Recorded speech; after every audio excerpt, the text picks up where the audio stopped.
विचार किया जब नकली बना तो मुझे हीरा जवाहर राजा प्रणाम करके गया, जहां मृत्यु दंड मिल रहा था। अगर मैं असली भक्त बन जाऊंगा तो क्या मिल जाएगा। वो भी साधक धन्य जो एक बार तो नियम लिया, फिर फिसल गया, फिर नियम लेगा, फिर फिसल जाएगा। एक दिन तो नियम पक्का हो ही जाएगा।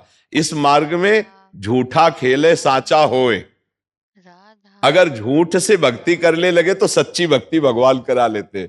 जो कोई भक्ति करे कपट से, झूठ से, उसको भी अपनाऊं, भगवान कह रहे साम दाम और दंड भेद से सीधे रास्ते लाऊं, नकली से बनाऊं असली। यही तो मेरे मन में ठणी, भगत मेरे मुकुट मणि।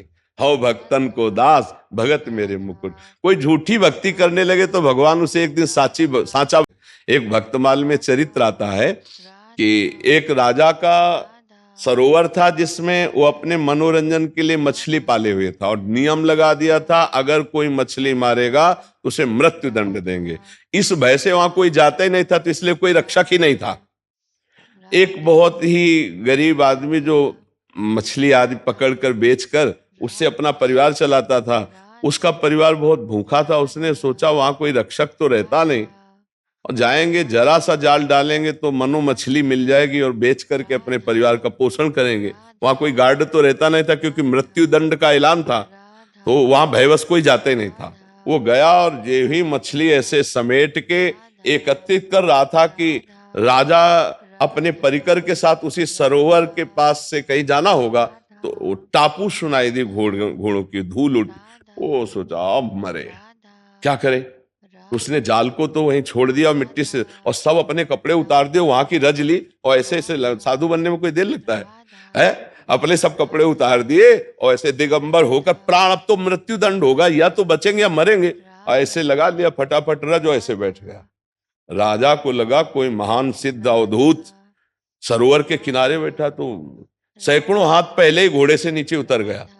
धीरे धीरे आके साष्टांग दंडवत की, और हार आदि जो है उनके चरणों में ऐसे स्वर्ण के हीरे जवाहरात के ऐसे रखा, और धीरे से पीछे हटकर चला गया।